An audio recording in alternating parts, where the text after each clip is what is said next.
Hello and welcome back to my small little library. Today we're gonna start a kind of new series that I want to call Frustrations of a Reader. Kind of a series to talk about stuff that annoys me around reading related topics, kind of all of, the small little frustrations that we talk about, but like focused into one series, kind of.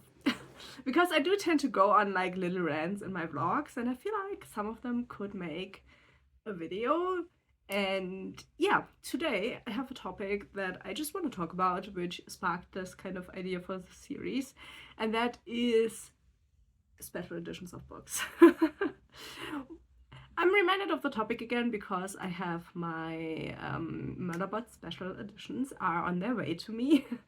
They should be here in like a couple of weeks, and seeing the reminder that I should check my address again so that they will be sent to the right address sparked the special edition debate in my own head again. And I don't know, it's a topic I have a lot of frustrations about, because I think the main point I need to make first and foremost is that I love a good special edition. I love a good pretty book. There are so many pretty editions out there, but at the same time, I am totally and utterly clear with myself that there is no sense in buying the same book in 20 editions. And don't get me wrong, I have been tempted by two books that I have been tempted the most, which is Alice in Wonderland and The Lord of the Rings. I own two Alice in Wonderland editions, but just because I own my mother's German copy, and then I own my own, I own three Alice in Wonderland editions. My mother's German copy, my own German copy, and then my English copy. And then I own only one Lord of the Rings, but I do own a couple of Hobbit versions, a German version, an English version, and so on. But like, they aren't really special editions. They are just normal editions that get published at different times, which is a topic in itself, which we're gonna talk about a different time. Maybe it's kind of adjacent to special editions, but yeah, there are different editions from books in different years because they get changed, the covers get changed. There's a lot that can change throughout the lifetime of a book, and the way the book is presented to readers. Obviously, the 80s, for example, are the time of really, really cool looking fantasy covers. And the 2000s, for example, I feel like had the most boring fantasy covers.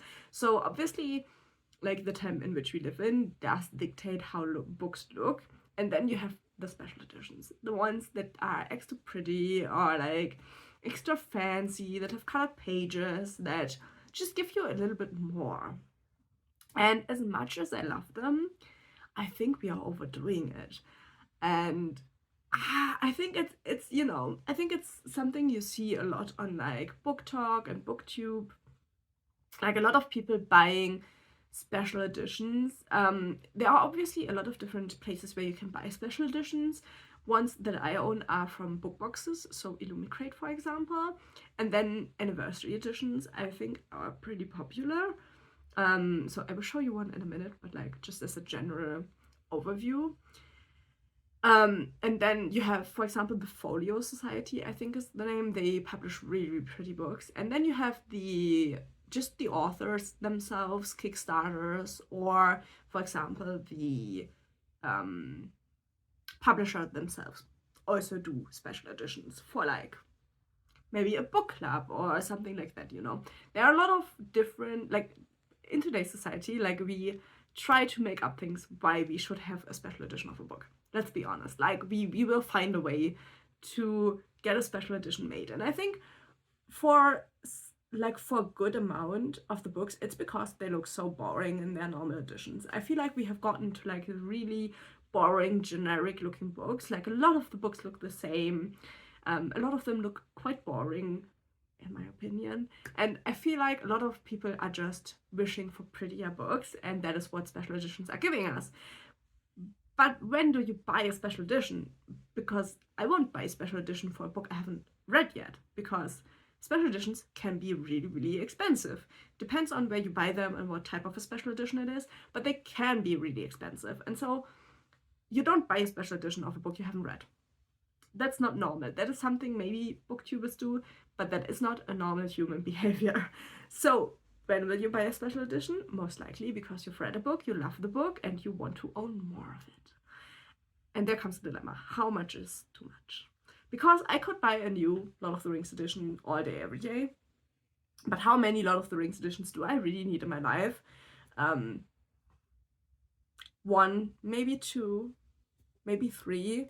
And I think once we get to 4, we are getting into the this is way too much territory. Because you don't read them all. And they do turn into just objects to look at. Like paintings, for example. And I feel like we have a really unhealthy relationship with that, because if you look online, like, you can see people who have like shelves full of the same book. And as much as I think it's great to like show the love and appreciation you have for a story, for a series, I think at some point it turns into a weird obsession. And I don't mean that negatively. I don't think that those people, like, they have something wrong with them. I just think that maybe it is just more sensible to do something else with that money. If you get myself, you know? Now, let's talk a little bit about the special editions that I have on my shelves and the different kinds of special editions, just to illustrate a little bit of why I bought special editions, for example, and why I wouldn't buy them again. That is also something, for example. The first one I want to start with are two types of special editions, and both of them are, in this case, Brandon Sanderson books. One I have here is The Way of Kings, part one, like the first part of the first book.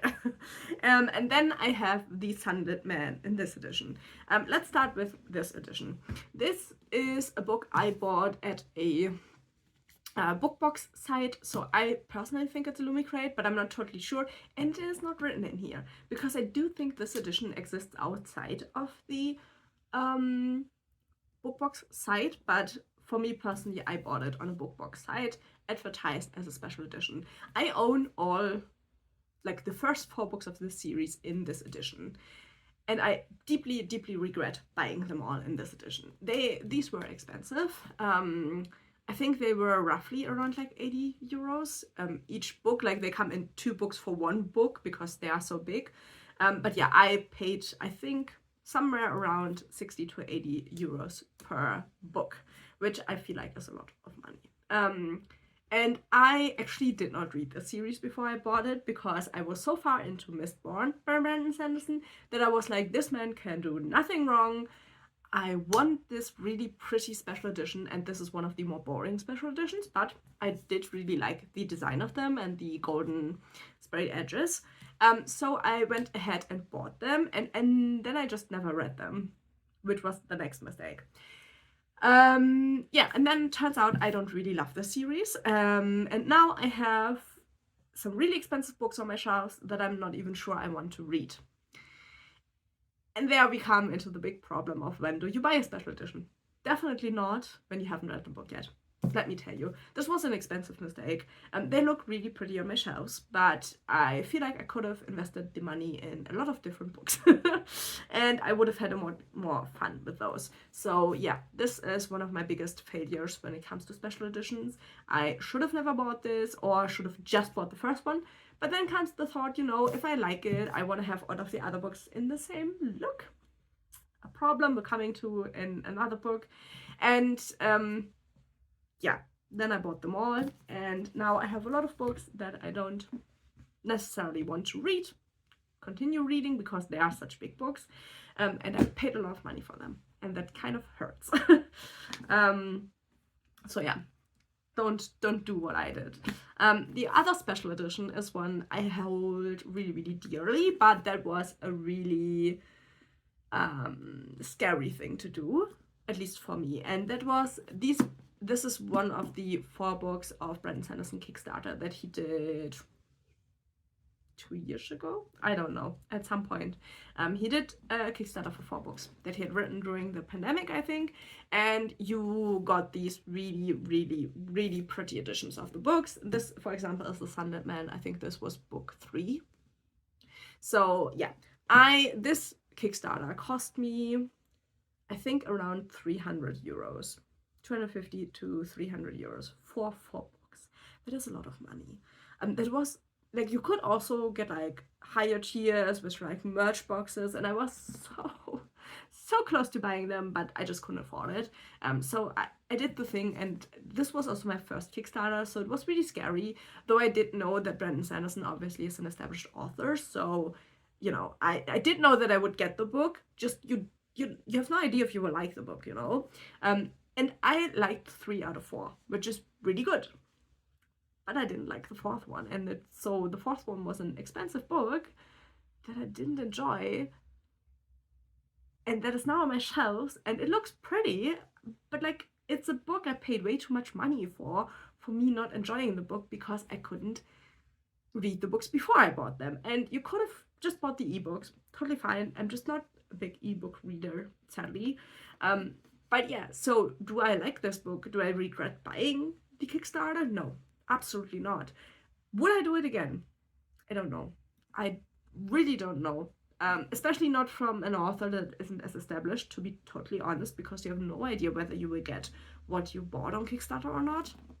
But especially, I think, with stories you don't know if you will like them, it is not the smartest decision to buy the pretty expensive, cool looking copy of the book.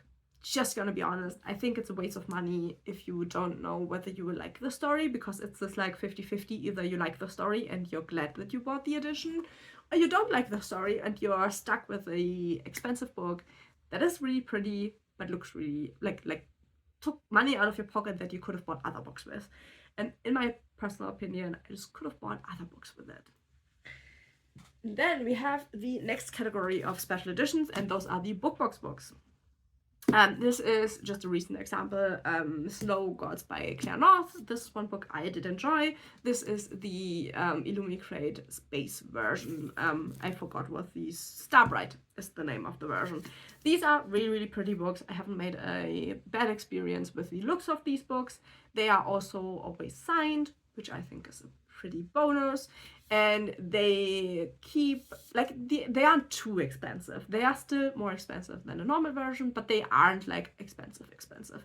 I think I pay roughly like 35, 36 euros for one book each quarter. And I do get 2 of these boxes, the horror box and the sci-fi box. So I pay 2 out of 3 months in a quarter, I pay the price for these books, and I love the look of them. Like, they are really, really pretty. You don't know what you're getting, which goes into the same problem with the Kickstarter. You have no idea what you're getting. You don't even know the author and the title. It is a mystery box, you know. You don't know what you're getting. So I used to get the fairy loot, and then I used to get the normal Illumicrate with all of the merchandise, which I definitely only bought for the merchandise. I love the merchandise. Was way too expensive for me not liking the books that I got in them. So I canceled those and instead got the book only boxes of genres that I really enjoy, though I did not, like, I'm not getting the fantasy one anymore because it tended to be way too romance heavy and I don't enjoy that. So I didn't get that anymore. But as you can tell, you do buy those and get books that you don't know if you like them. I have a lot of them around that I will try to sell, not for a lot, but I would like to recuperate a little bit of the money I spent on the books. And I have a lot of them lying around that I do not like, that I'm not interested in reading. I DNF'd. I'm just, you know, they are pretty books that I wasted a lot of money on. Do I still get mystery boxes? Yes, I still get these 2 because I've made good experiences with them, especially the horror, which is the Evernight version for Illumicrate. I really love that version because I have found a lot of good books that way. But it is still a gamble, and as pretty as the books are, I feel like if you aren't in it for the gamble, it's like really not a good fit. And as much as I love special editions, I don't think these are a good fit for everyone. And maybe like try it a couple of months and then really be like cutthroat if it's sensible or not, because I got mine way too long, the normal Illumicrate and the normal Fairy Loot. And I paid a lot of money for books that did not interest me at all, in the hopes that there would be books coming with less romance, which never came. So yeah, those are special editions that are, I don't know. I don't think they're for everyone. I actually would not recommend getting them, but I'm kind of addicted to the two that I'm getting. And I know it's a problem, but I just enjoy the mystery of a book. I don't know what is coming, and finding new authors that way. It's a lot of fun. And I think the Illumicrate ones are like a good, not too expensive example. The other special editions I have all cost me a lot more, let's be honest. Then we have another special edition. This one I didn't buy, but my partner bought this one, and that is a anniversary edition. I do own one. We do own the Dune anniversary edition. It is one of these special editions of Dune that I think was for a special date of the book or the movie. One of those. I can't remember. My partner bought this book. I don't really enjoy Dune. I read it. I think it's kind of weird. I like the movie, but yeah, I think it's a weird story. I think they spoil you everything in the beginning of the chapter, which was kind of a weird read. But yeah, super pretty book. It looks really great on bookshelves. This is something I'm not buying. I don't personally buy anniversary editions for myself. I can find them as pretty as I like.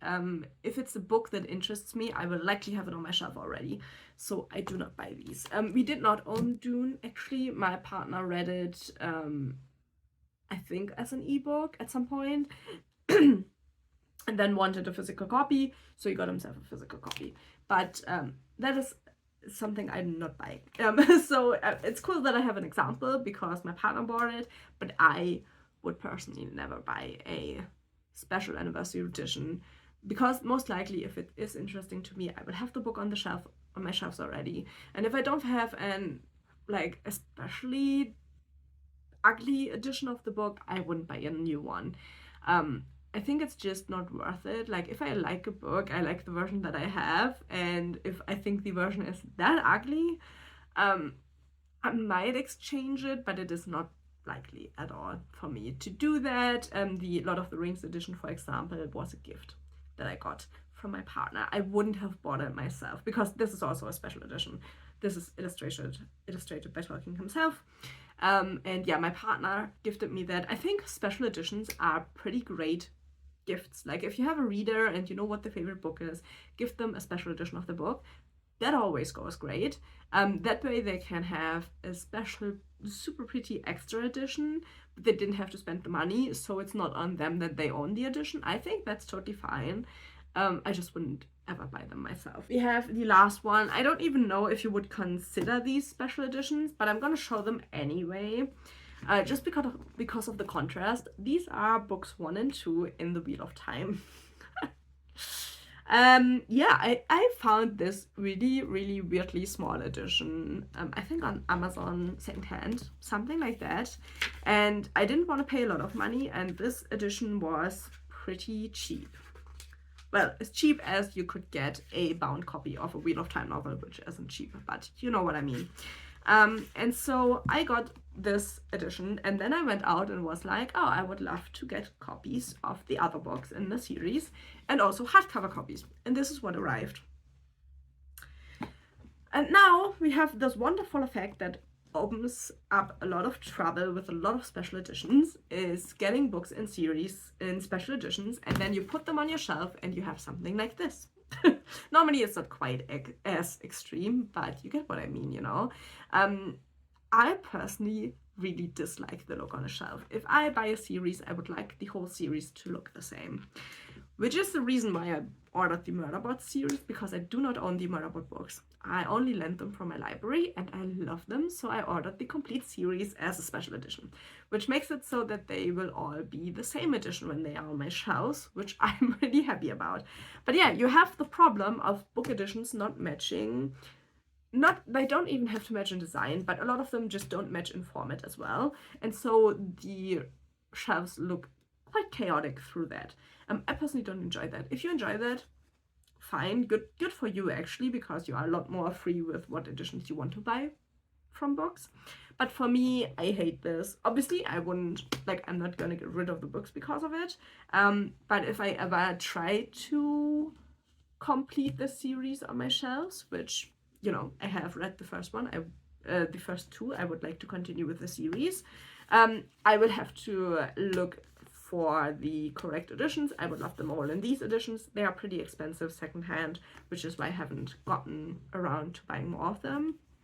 But yeah, as cool as this edition is, it looks horrible on my shelves, and I'm annoyed at it. Like, I like that I have the edition, but I do not like that they look so different. And that is something I have realized is what a lot of special editions make, like, problems. If you buy one book out of a series as a special edition, it always is a problem.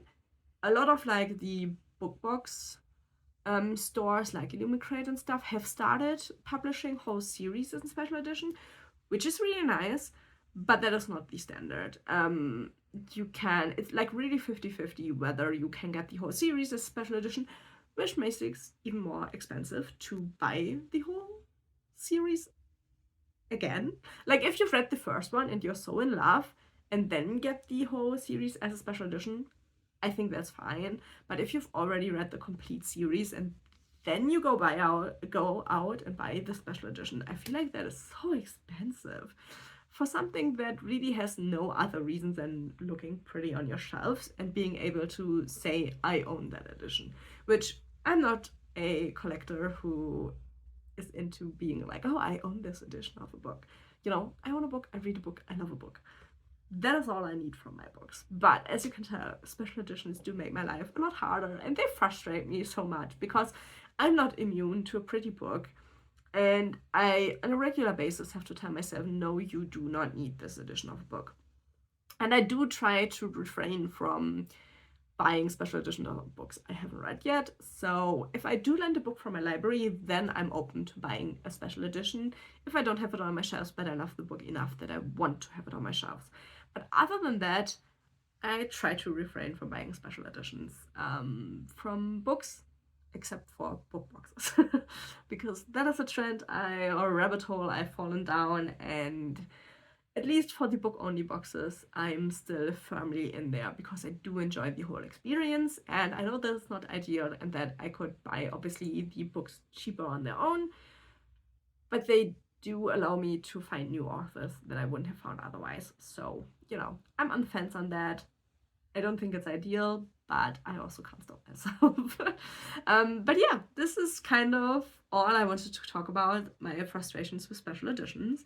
I'm not a super fan, though I am not immune to their charm, which annoys me as well. I would love to be immune to their charm, but I'm not.